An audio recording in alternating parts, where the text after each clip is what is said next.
Ya, boleh ditulis slide ya. Hari ini kita memasuki bulan baru. Bulan baru dengan tema baru, dan tema memang tidak mudah. Tema yang berkisar tentang kesehatan mental.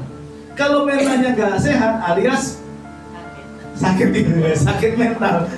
Iya, puji Tuhan. Jadi kita berbicara tentang kesehatan mental pada sepanjang bulan ini. Diawali dengan merawat kesehatan mental atau jiwa, nanti diakhiri dengan mental pemenang atau mental pecundang di akhir bulan. Dan kebetulan bulan ini saya agak penuh untuk mengisi. Hari ini kita berbicara tentang gangguan mental, ya, mental illness. Kalau ditanya, apakah orang Kristen bisa mengalami gangguan mental? Bisa nggak? Bisa ya. Kenapa bisa? Ya pasti bisa, namanya orang gila. Kalau dikatakan, bukan orang gila. Ya, gangguan mental berbeda dengan orang gila. Ya, cuma ini sedikit gitu ya. Jadi kalau dikatakan apakah orang Kristen bisa mengalami gangguan mental, tentu jawabannya adalah pasti bisa. Karena kita semuanya tidak terlepas dari kondisi-kondisi seperti itu. Coba ya. Kita bisa melihat yang lalu peristiwa yang sangat luar biasa terjadi, di mana anak seorang hamba Tuhan. Saya sampaikan ini karena sudah ramai di media, jadi saya nggak akan merasa harus izin kepada yang punya, karena dia media sosial. Ya, ada seorang mahasiswa UKM Petra, namanya UKM Universitas Kristen, anak pendeta GBI juga. Dia melakukan bunuh diri karena depresi, menjatuhkan diri dari lantai 12.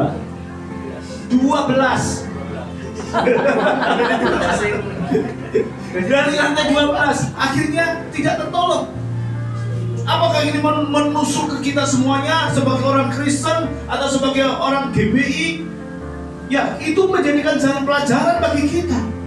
Karena kenyataan yang sesungguhnya adalah setiap orang itu mempunyai potensi terkena depresi, terkena gangguan mental. Setiap orang punya potensi untuk itu.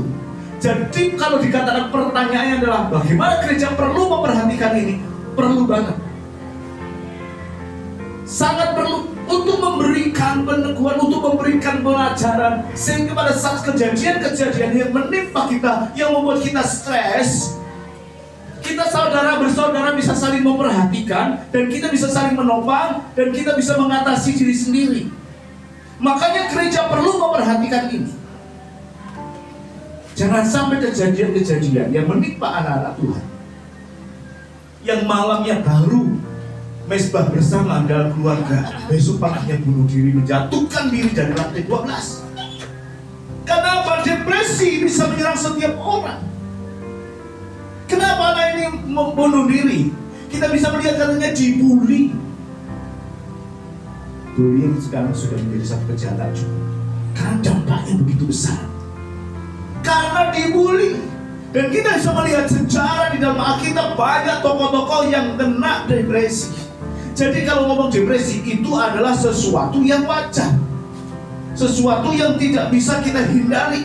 Setiap orang bisa mengalami. Jangan karena kita naif, imannya besar, kemudian kita merasa Superman.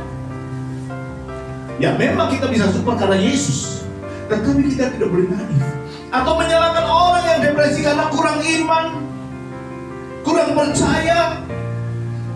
Jangan. Kita masih manusia biasa. Sehingga kalau katakan depresi bisa menyerang setiap orang, iya. Ya, seperti anak Petra ini, saya lupa namanya, saya nggak cantumkan. Dia dibully, akhirnya bunuh diri. Yang kita ada enggak yang dibully? Ada enggak? Coba klik satu lagi. Di Alkitab jelas ada tokoh-tokoh yang dibully. Masih kisah ingat Hana? Hana ingat ya? Ada yang namanya Hana? Tidak ada. Oke, Elkana mempunyai 2 orang istri. Yang pertama namanya Hana, yang kedua namanya Penina. Hana terkesan mandul. Ya. Tetapi di sini kita katakan bahwasanya istrinya yang kedua, yang bernama Penina, yang punya anak, selalu membuli. Saya nggak tahu bicara di sini bagaimana caranya, tetapi saya yakin buliannya itu membuat sakit hati. Dan dijelaskan di sini, sakit hati 1 Samuel 1:6 yang menyakiti hatinya, supaya yang menjadi kusar itu kalau benar-benar sakit hati, tiap hari dibully, mandul, gak punya anak, istri pertama gak punya anak, makanya aku beristri kedua. Itu dibully tiap hari sehingga membuat hal sakit hati. Ternyata di Alkitab itu sudah terjadi seperti itu. Dan kalau kita melihat di sana, hatinya sangat sedih. Dia selalu menangis, dia selalu tidak mau makan, hatinya sedih. Dan itu ditangkap oleh Elkanah. Ya, nanti kita nggak akan banyak bacakan supaya Bapak Ibu tahu ayatnya saja. Saya akan cerita supaya waktunya terbatas kan. Dia menangis, dia tidak mau makan, dia terlalu bersedih hati. Meskipun Elkanah sangat mengasihi Hana, dan bahkan dia katakan lebih dari semua orang, bahkan lebih dari 12 orang anak misalnya. Dia sangat dikasihi. Tetapi karena bulian-bulian dari Penina, bulian-bulian dari Penina ini yang membuat dia sangat sakit hati. Untung tidak seperti mahasiswa Petra. Saat zaman dulu tidak ada psikolog, dia nggak bisa berketemu dengan seorang psikolog untuk konsultasi. Dia tidak bisa berbicara dengan orang lain. Terima kasih. Sehingga dia harus menyelesaikan masalahnya sendiri dengan datang ke rumah Allah. Dia datang ke bait Allah dan diamati oleh imam yang namanya Imam Eli. Dikatakan di sana, kau gimana bu? Mabuk, karena dia begitu sakit hati, begitu sakitnya sehingga dia berbicara kepada Tuhan seperti orang mabuk. Hentikan mabuk, lepaskan dirimu dari kemabukan. Dipikir orang mabuk. Tapi Hana tetap diam aja. Dia menyampaikan keluh kesahnya kepada Tuhan. Dia menyampaikan semuanya kepada Allah, seluruh isi hatinya. Dia yang sudah seringkali menangis, tidak mau makan, sedih hati, dia sampaikan semua keluh kesahnya kepada Tuhan. Sampai pada akhirnya di ayat 19, pada saat dia bersetubuh dengan suaminya, siapa namanya? Elkanah, Tuhan mengingat, sehingga lahirlah Samuel. Memang tidak semua orang Kristen, tokoh-tokoh besar itu menjadi sakti. Bukan hanya tokoh-tokoh yang mempunyai imam besar yang melakukan mujizat besar. Next. Siapa mereka? Ada yang banyak seperti Elia, dengan mujizatnya yang luar biasa, dengan hubungannya dengan Allah yang luar biasa. Itu dia juga merasa depresi dan sakit mental karena diancam oleh Yezebel. Demikian juga di Yeremia yang mengutuki hari kelahirannya karena penderitaan yang dialami. Juga ada Paulus yang sangat depresi dan putus asa saat mengalami beban berat dalam pelayanannya dan merasa kehilangan harapan. Jadi gangguan mental itu bisa terjadi kepada siapa saja. Tidak usah malu, tidak usah merasa aku kok kurang iman karena gangguan mental. Saya juga bisa mengalami dan sedang mengalami. Mungkin secara fisik saya kelihatan kuat, kokoh, tetapi pada dasarnya itu tidak seperti itu. Ya, saya bisa saja kena sakit. Kenapa? Mencret jari, mohon maaf. Diare itu adalah salah satu bentuk dari yang keluar perasaan tertekan. Mungkin saya tetap happy, ketemu Gembala Shalom, tetap bisa tersenyum maupun kejut, meskipun kejut. Tetapi yang tahu persoalan yang dari diri sendiri. Kita bisa kena depresi. Kenapa? Nabi-nabi besar pun kena depresi. Jadi bersyukurlah kalau kita sekarang sedang baik-baik saja. Apakah benar sedang baik-baik saja? Ataukah hanya kelihatan baik-baik saja? Kita sendiri yang tahu. Tetapi pesan saya, jangan sampai kita menjadi malu kalau kita merasa tertekan pun di dalam kehidupan kita. Memang kita dilihatkan di dalam dunia ini sudah rusak. Dunia sudah rusak karena dosa. Dunia sudah tidak baik dengan dosa. Next. Dunia sudah kondisi seperti itu. Karena di dalam dunia ini ada keinginan dai, keinginan mata, keakuan hidup, dan semua akan lenyap dengan keinginannya. dan tatanan kehidupan dalam dunia ini juga sudah rusak. Oleh karena itu, Bapak Ibu semuanya, kalau kita melihat ada banyak tokoh di dalam Alkitab yang mengalami kondisi seperti itu, karena depresi yang pertama adalah bisa terjadi kepada semua orang, termasuk hamba Tuhan sekalipun, termasuk seorang nabi sekalipun, termasuk seorang teolog sekalipun. Apalagi kita yang tidak dekat dengan Tuhan, sangat rentan mengalami masalah gangguan mental. Bisa dipahami sampai di sini? Amin. Ya, kita lanjut. Kenapa kok bisa terjadi gangguan mental? Dan gangguan mental itu tidak terjadi secara tiba-tiba. Tidak langsung, ada satu proses yang terjadi. Ada satu proses yang terjadi. Memang bisa terjadi karena kesedihan yang terus-menerus. Tiap hari sedih, tiap hari mikir, sampai akhirnya dalam satu waktu dia depresi. Atau juga bisa terjadi karena dia mengalami masalah kantaman, masalah yang cukup besar dan mendasar. Dia kaget dan depresi. Tetapi kita bisa melihat di sini ada beberapa tokoh. Saya akan contohkan Elia. Elia nabi besar. Dia mengalami depresi karena kelelahan dalam kehidupan kita. Saya kadang-kadang merasa capek. Lelah itu bukan lelah fisik. Kalau lelah fisik saya pakai tidak istirahat tidur di rumah selesai. Tapi kadang-kadang pikiran kita lelah, jiwa kita lelah, perasaan kita lelah, kita merasa capeknya hidup ini. Ada pernah merasakan atau saya sendiri? Ada yang merasakan? Oh, enggak pernah merasakan. Puji Tuhan. Luar biasa kondisi. Saya pernah merasakan begitu lelahnya, kerja begitu lelahnya, gak ada perubahan yang baik dan signifikan, penghasilan yang pas-pasan misalnya, kerja soro-soro ya gak ada hasil yang maksimal. Capek. Itu kelelahan, bukan sekedar kelelahan fisik, kelelahan mental. Dan itu terjadi kepada Elia yang peristiwa-peristiwa mengalami sebelumnya. Kita melihat peristiwa yang pertama yang menyembelih 450 nabi Baal dan 400 nabi Asyera, 850 orang nabi. Dia menghadapi sendiri, tidak ada yang lain. Mungkin dia dibantu oleh beberapa bujangnya. Bapak Ibu, saya bisa memahami kondisi ini karena saya sering kali berhadapan di depan begini menghadapi para pendemo. Ribuan diolok-olok di atas panggung tinggi. Dan yang terakhir adalah bulan lalu, banner-banner banyak yang bukan saya sebenarnya, tetapi saya harus maju. Saya katakan jangan sampai ke sini, saya ke sana. Jadi saya yang mendahului pendemo untuk masuk. Jadi saya keluar untuk masuk di dalam arena itu. Saya bisa membayangkan bagaimana dia menghadapi 850 nabi yang notabene dia dengan segala macam kemampuannya, keahliannya, spiritualnya, dan orang-orang di sekitar bangsa itu mereka percaya benar dengan nabi-nabi Baal dan nabi-nabi Asyera. Hanya Elia yang tidak bisa percaya. Tetapi Elia mengatakan, ayo kita perang, kita adu. Bagaimana perasaan lelahnya di dalam persiapan? Jangan-jangan Tuhan nggak tolong. Jangan-jangan nanti saya ditinggalkan Tuhan. Jangan-jangan mereka menang, saya dibunuh. Ada loh. Ini kan cuma sekedar cerita, tetapi kita bisa lihat background masalahnya.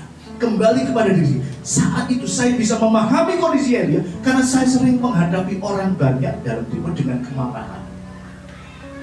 Jadi saya bisa memahami. Itu satu hal yang melelahkan. Kemudian yang kedua yang melelahkannya adalah pada saat yang selesai membunuh nabi-nabi, menyembelih mereka, itu juga satu pengorbanan. Saya PHK tutup pabrik. Ada banyak dari dulu karena saya juga di tutup pabrik itu kan ada 10 pabrik. Saya harus PHK ada 1000 orang. Itu rasanya yang boleh begini karena saya bisa membayangkan kondisi seperti itu. Hal yang kedua adalah pada saat sudah selesai, dia ingin mengatakan hujan turun akan membasahi karena dia mau satu masa, dua masa itu dia tidak akan hujan turun, dan apa yang saya katakan hujan itu pasti turun. Bagaimana kalau kita dituntut oleh jemaat di sini, Pak,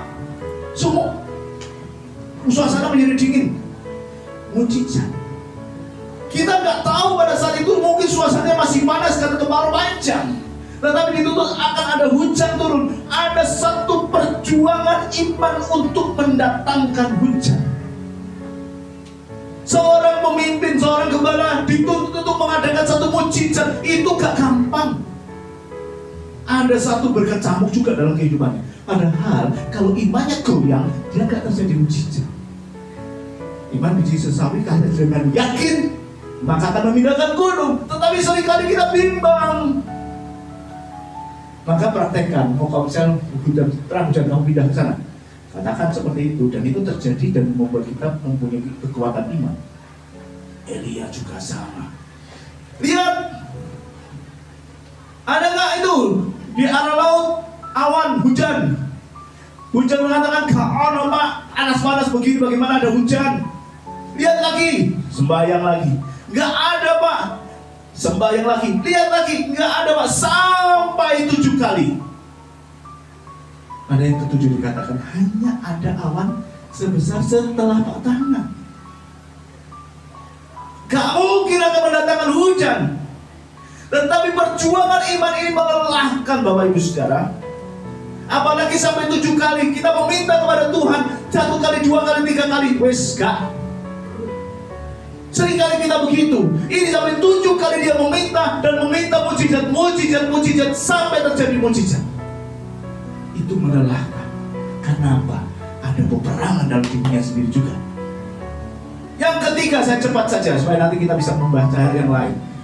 Dia harus berlari setelah hujan turun, dia berlari untuk mendahului Ahab ke Yisrael. Dari Gunung Karmel ke Yisrael. Jaraknya sekitar 25 mil atau 40 km. Harus lari mendahului Ahab. Ahab jalan enggak, dia naik kereta. Kalau dia seorang raja, kendaraannya pasti pilihan. Keretanya pasti pilihan. Dan keretanya mungkin tidak ditarik oleh 1 kuda, tidak ditarik oleh 2 kuda, bisa juga 4-6 kuda. Betul? Raja loh. Keretanya pasti ditarik lebih dari seekor kuda. Dan bagaimana Elia harus mendahului Ahab sampai ke kota Yisrael. Dia lari sepanjang 40 km. Bisa bayangkan, saya lari ke situ sudah 40 km. Kelelahan yang begitu sangat. Bisa bayangkan bagaimana kelelahannya baik fisik maupun mentalnya. Diuji sedemikian rupa sehingga katakan Elia mengalami satu depresi yang dalam. Apa Pak depresinya? Kita lihat sama-sama ya. Dari peristiwa-peristiwa sebelumnya. Karena kelelahan yang dialami. Ya. Yang pertama kita bisa melihat di sini ada ayat. Oh berarti sudah disebutkan ayatnya ya. Itu di dalam 1 Raja-Raja 19 ayat 3 dan 4. Berarti yang saya copy yang lain. Dikatakan di dalam 1 Raja-Raja 3-4. Saya akan bacakan aja 1 Raja-Raja 19 ayat 3 dan 4. Dikatakan begini, saya bacakan bagi saudara. Maka takutlah ia, lalu bangkit dan pergi menyelamatkan nyawanya. Dan setelah sampai di Berseba yang masuk di wilayah Yehuda, ia meninggalkan bujangnya di sana. Tetapi ia sendiri masuk ke padang gurun sehari perjalanan jauhnya, lalu duduk di bawah pohon ara. Kemudian ia ingin mati, katanya, cukuplah ini sekarang ya Tuhan, ambillah nyawaku, sebab aku ini tidak lebih baik daripada nenek moyang. Hal yang pertama, Elia menjadi takut. Elia menjadi takut karena ancaman nyawanya oleh Berseba. Dan ia meninggalkan puncaknya di sana. Oh ini ayatnya di sini ya. Oke, lanjut 1 kali. Saya bukan ayatnya lagi. Jadi yang pertama dia adalah takut. Gejala klasik yang pertama adalah takut menghadapi kenyataan, menghadapi ancaman hidup. Takut itu merasa gentar atau ngeri menghadapi sesuatu yang dianggap akan mendatangkan bencana. Ada anjing di sana, anjingnya jinak. Kita mau sana pun dia mau asuhin apa? Padahal anjingnya jinak. Bisa mengerti? Artinya peristiwa itu belum terjadi, tetapi kita berkecamuk dengan pikiran kita bahwa itu akan membahayakan kita, bahwa itu akan membuat bencana bagi kita. Saya mungkin sekedar ngomong, wes tak pada nih. Itu yang membuat saya takut. Takutnya bukan karena ancaman Israel aja, tetapi dalam otaknya diolah sedemikian rupa sehingga ancaman itu menjadi semakin besar. Kita sering seperti itu. Masalahnya kecil, kita pikirannya menjadi besar karena kita terkontaminasi, diracuni oleh pikiran kita. Nah, cuma ini dok terakhir. Seringkali kita buat seperti itu. Kita diracuni oleh pikiran kita. Makanya pemazmur bilang dalam Mazmur 118:6, Tuhan di pihakku, aku tidak akan takut. Apakah yang dapat dilakukan manusia terhadap aku? Saya sering dirancang, meskipun saya tidak suka dirancang. Dan biasanya yang dulu sih, betul aku dulu. Itu dulu, pasti dia tahu soalnya. Mohon maaf sedikit. Selalu begitu. Makanya saya nggak pernah takut, meskipun di wilayah kabupaten lain, tidak di garis Sidoarjo, di Mojokerto, saya juga sendiri menghadapi orang sendiri. Di Lamongan, saya sendiri itu sudah ukurannya mati, tapi puji Tuhan saya ditolong semua pengangkat arah dialihkan ke Surabaya. Dianggap satu organisasi yang kuat, yang dalam tanda kutip itu banyak sekali anggota premanya di sana. Takut, siapa yang berani? Tapi Tuhan kasih. Saya tidak mengolah ketakutan itu dalam pikiran saya, tetapi saya mengolah bagaimana upaya-upaya supaya terhindar dari itu semuanya. Takut ya. Hal pertama, karena pikiran kita menjadi takut dan terkontaminasi dengan pikiran kita sendiri, meracuni pikiran kita dengan ketakutan-ketakutan. Kedua adalah pada saat dia sudah menjadi takut, dia mengecilkan hati dan kehilangan semangatnya. Dia melarikan diri ke Berseba. Kenapa? Pada saat takut dia mau menyelamatkan diri, dia mengecilkan hatinya. Dia menjadi tawar hati, dia kehilangan semangat. Dia lupa bahwa dia sudah mengalahkan 450 Nabi Baal dan 400 Nabi Asyera. Dia lupa kalau dia punya potensi. Dia lupa bahwa dia punya kemampuan. Dan kita seringkali lupa hal itu. Tuhan berikan kemampuan kepada kita, kita lupa. Tuhan berikan iman yang besar kepada kita lupa. Oleh karena itu, karena kecil diri kekuatannya, tawar hati di masa kesesakan itu menjadi kecil kekuatannya, nggak berdaya, padahal potensinya luar biasa. Gak gampang juga ada yang tercatat mengalahkan 450 Nabi Baal dan 400 Nabi Asyera. Tetapi karena kecil, sudah kehilangan semangat, maka hilang semuanya. Next, oke ya. Saya itu terkait waktunya, tapi kalau diizinkan sampai selesai, puji Tuhan. Yang ketiga adalah pergi menyendiri. Kalau sudah perasaan itu, sudah mulai depresi, sudah mengalami kelelahan, dia menyendiri.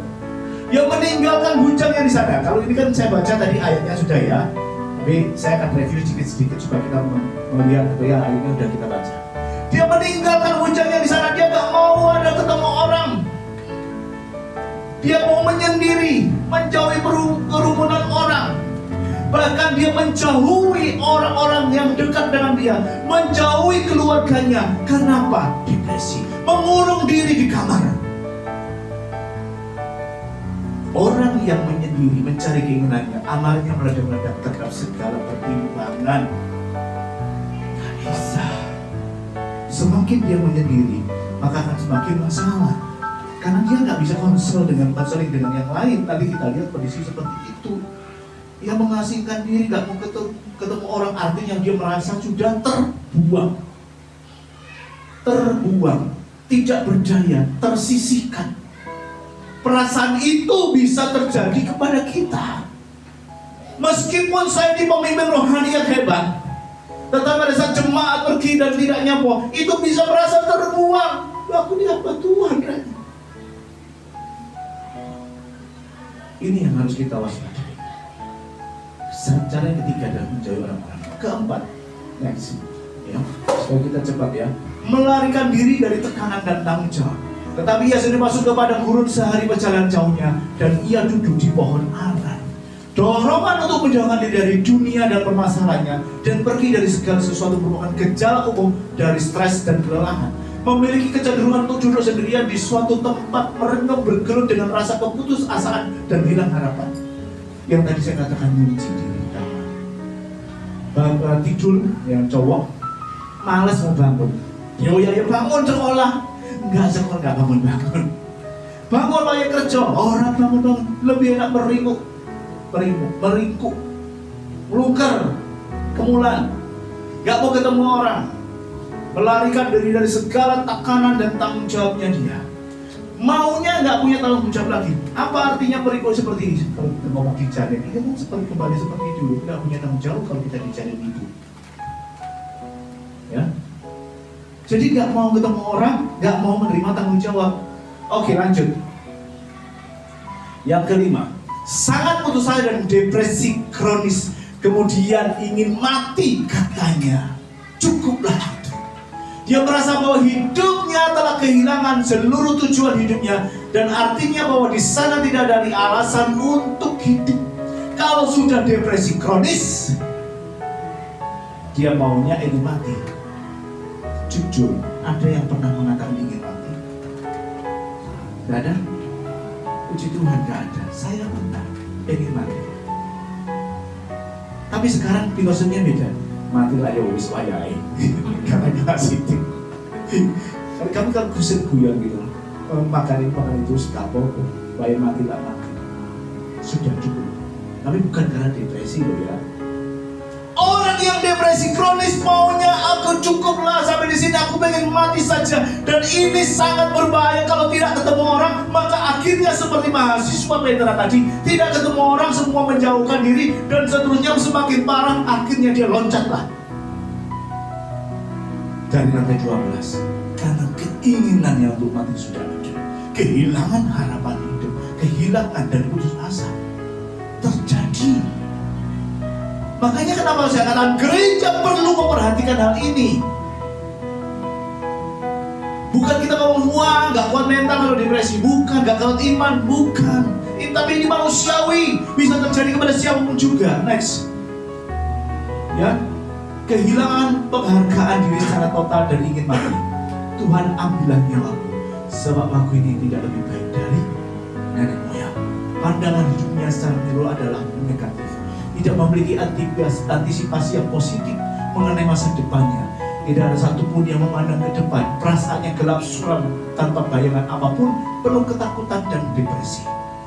Semakin gelap, bahaya, penuh konseling dan seterusnya. Ini adalah tanda-tanda. Makanya saya katakan depresi itu tidak bisa dalam artian secara tiba-tiba, dalam proses. Next. Oke, bisa dimengerti ya. Kalau kita berbicara tentang itu, berbicara tentang lembaga kegelapan, itu supaya kita bisa terhindarkan diri dari penderitaan seperti itu.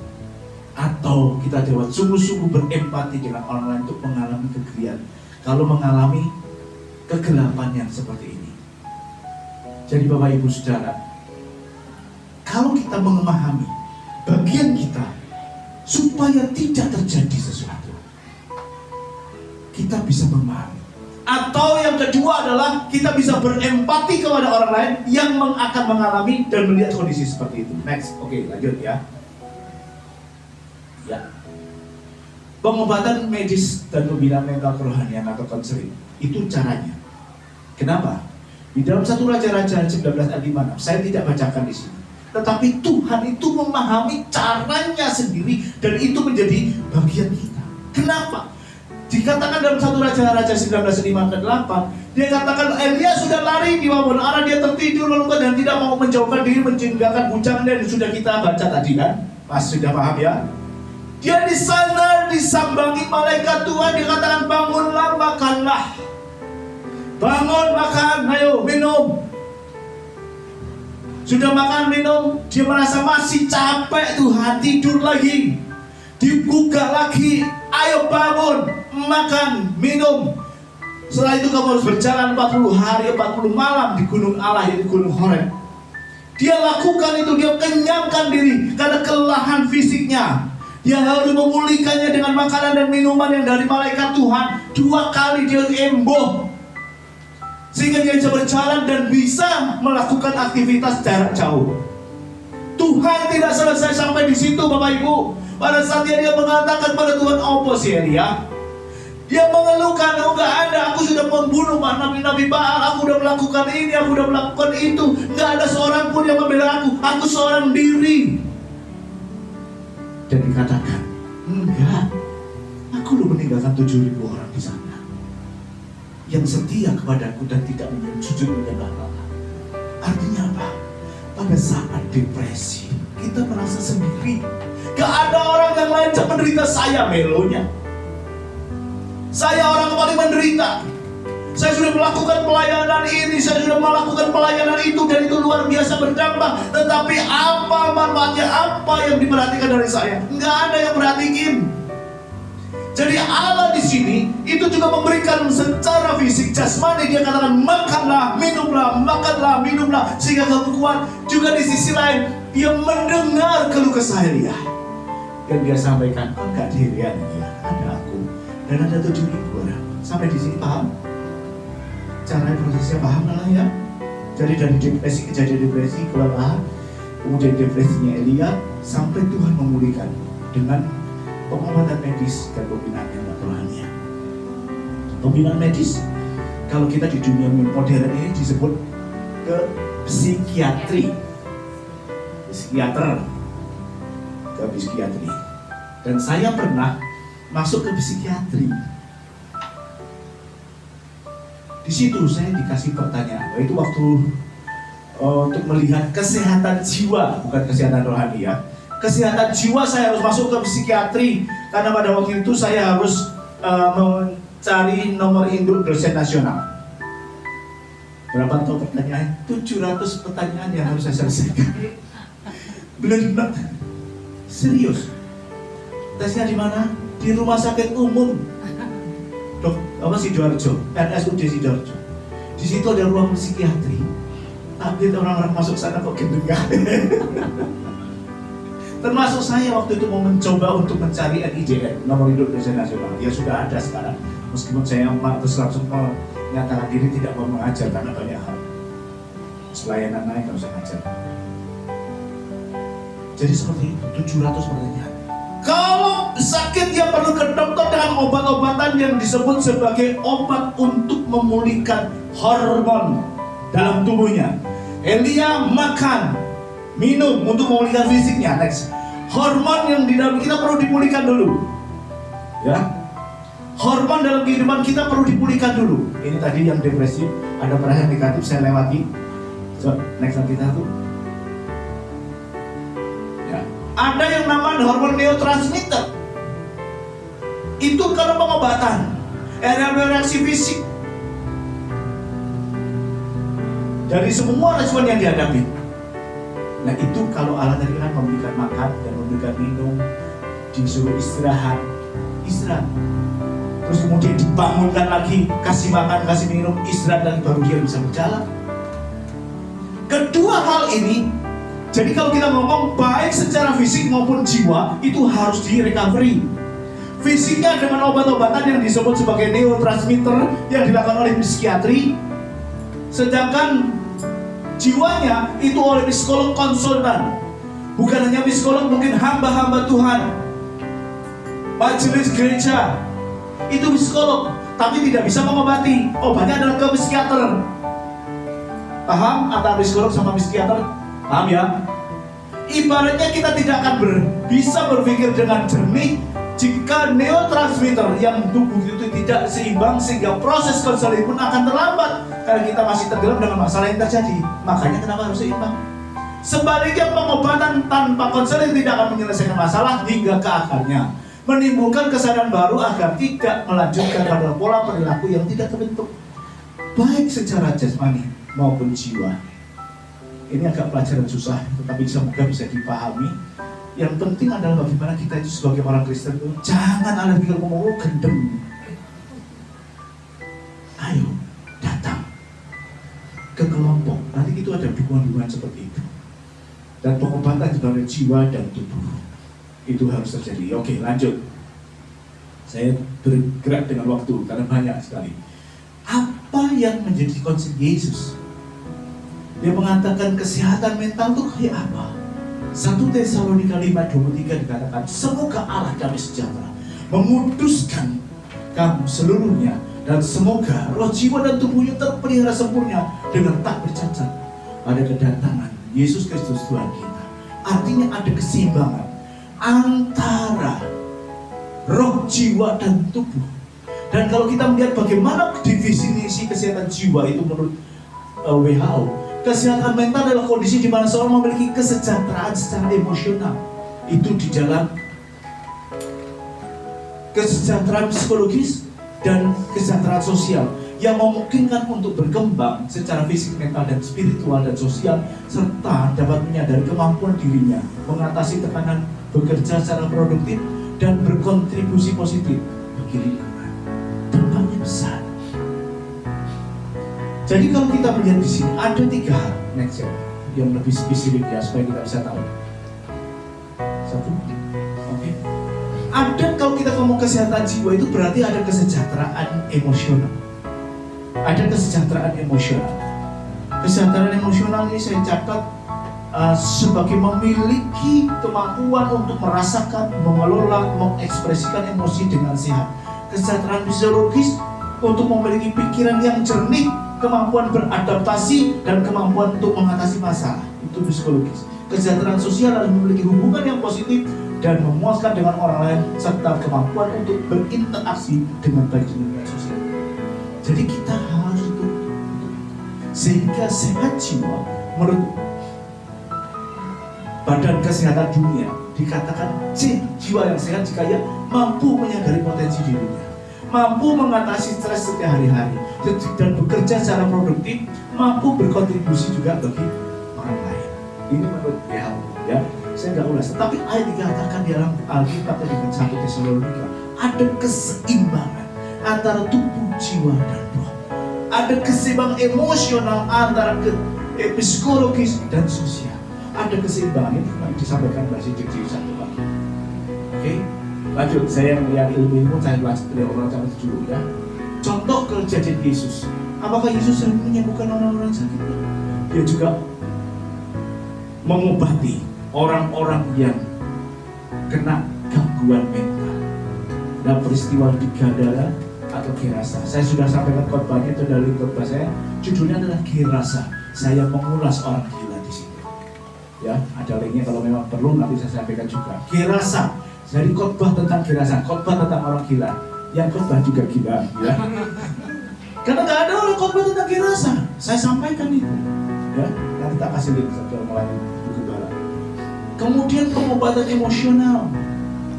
Kesedihan itu seringkali terjadi. Pada saat Lazarus meninggal, Marta Maria sedih, bingung. Ada konseling di sana. Lanjut ya. Sudah sampai jam berapa sih sebenarnya? Ya, saya ngebut ini. Sudah 12. 12 tak pelan dulu ya. Ini sudah ngebut. Kemudian bagaimana model pelayanan Yesus pada kesehatan mental? Saya akan menyampaikan secara singkat di sini. Adanya empati atau kepedulian yang menghibur Maria yang khawatir, Marta yang khawatir. Kenapa? Dia melayani Yesus, dia katakan dia hibur Marta, Marta, kamu mengkhawatirkan dirimu dan seterusnya. Ayat ini sangat tentunya kalian tahu. Kemudian ada yang pemulihan dan harapan pada perempuan orang berdosa yang menangis di kaki Yesus. Dia menuangkan minyak narwastu yang murni, yang mahal harganya, hatinya hancur. Yesus memberikan pemulihan dan harapan baru. Saya nggak terangkat, tapi saya yakin cinta ini pasti ada. Kemudian dalam keadaan dukungan dan keterlibatan komunitas, kita mengisahkan bagaimana seorang lumpuh yang dibawa kepada Yesus, namun rumah itu terlalu sesak penuh, dia naik ke atap, diturunkan dari atap oleh 4 orang temannya. Itu adalah dukungan komunitas. Amsal 17 katakan seorang sahabat akan menaruh kasih setiap waktu dan menjadi seorang saudara dalam kesukaran. Biasanya orang kalau udah ada duit disayang, kalau nggak ada duit melayang. Tetapi Amsal mengatakan seorang sahabat akan menaruh kasih setiap waktu dan menjadi seorang saudara dalam kesukaran. Ada seorang penderita schizophrenia menulis buku tentang menyintas dan berpulih. Schizophrenia susah disembuhkan, tetapi dia bisa menjadi efektif. Jadi menjadi efektif. Schizophrenia termasuk gangguan mental. Ya nanti prosesi schizophrenia kayak apa? Dia menulis buku tentang mencintas dan berpilih. Itu artinya begini. Pada saat awalnya dianggap gila oleh saudaranya, dia tidak boleh datang ke psikiatri, tidak boleh datang ke dokter. Dibawanya kemana? Dukun. Dengan ancaman dibawa ke dukun, sudah ya. Sudah kayak gitu. Pada saat dia nggak sembuh, dia katakan, kalau sampai ke psikiatri lagi, kamu akan ditahan di rumahnya dukun. Itu orang kita. Dia menulis schizophrenia ini, menyintas dan berpulih. Artinya dia berusaha oleh teman-temannya menjelaskan kepada keluarganya bagaimana peran seorang psikiater. Akhirnya dia menjadi efektif, meskipun tidak meninggalkan obatnya. Keluarganya menyadari, bukan kedukun. Dan kita ini harus diolah supaya kita bisa memahami kondisi-kondisi seperti ini, agar kita tahu larinya. Saya terus terang aja, banyak yang menyarankan saya ke dukun, karena istri saya sampai sekarang juga belum sembuh. Wah, Pak di sini, Pak di situ, Pak, yang di Jombang kan, yang di Kediri kan. Wah, tapi satu pun saja, kalau memang itu sakit dari Tuhan Yesus, ya biarin. Karena mujizat itu bukan sembuh dari sakit, tetapi mujizat yang terbesar adalah pada saat kita diselamatkan dari dosa dan kita memiliki hidup yang kekal. Itulah mujizat. Jangan terkontaminasi mujizat itu sakit sembuh, miskin jadi kaya dan seterusnya. Terlalu simpel. Ayat Alkitab, kalau engkau mendasarkan semua itu pengharapanmu kepada Yesus hanya kepada hal-hal yang lahiriah saja, maka engkau adalah orang yang paling malang di dunia ini. Jadi jangan terfokus dengan hal yang lahiriah. Lanjut.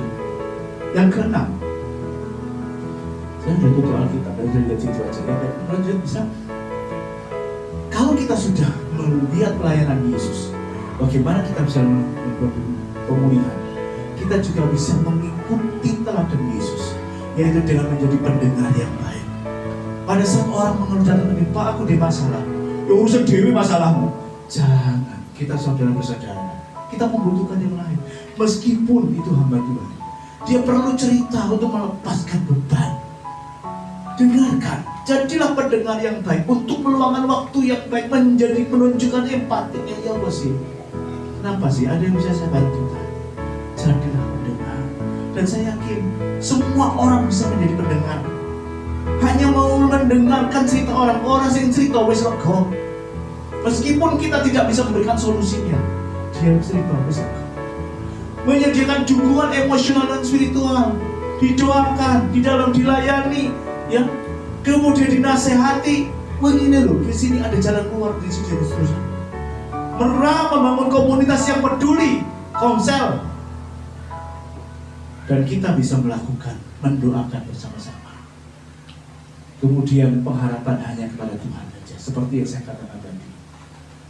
Mungkin kalau schizophrenia harus mengalami pengobatan yang seumur hidup yang tidak terhindarkan, tetapi pada saat kita harus memiliki kesadaran untuk terus-menerus berkembang mengenal diri kita sendiri, itu hal-hal yang penting, Bapak Ibu semuanya. Jadi kesimpulannya, saya nggak akan bahas slide terakhir.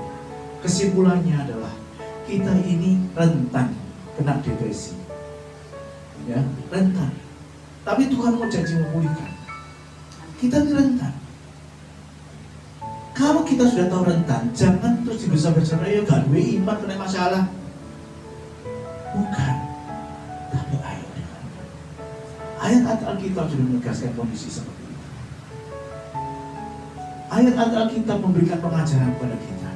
Saya terjemahkan sedemikian rupa dari kasus Hana yang dibuli sampai kepada kasus Elia Nabi besar, supaya kita bisa memahami bahwa orang besar yang melakukan mujizat sekalipun bisa kena depresi. Apalagi kita yang tidak punya hubungan khusus dengan Allah dan bisa secara audible bicara dengan Allah, rentan. Jadi jangan putus asa, jangan naif, istilahnya begitu. Saya udah worship itu, jangan menyanyikan pujian. Silakan. Jadi kita harus memahami, silakan. Kondisi-kondisi seperti ini kondisi yang tidak ada. Paulus mengatakan, karena itu aku senang dan rela di dalam kelemahan, di dalam siksaan, di dalam kesukaran, di dalam penganiayaan dan kesukaran. Karena pada saat di dalam kesulitan itu, aku mempunyai kekuatan yang dari Tuhan sendiri, kekuatan dari Allah. Puji Tuhan. Tuhan Yesus memberkati. Saya ucapkan kita berdiri lagi.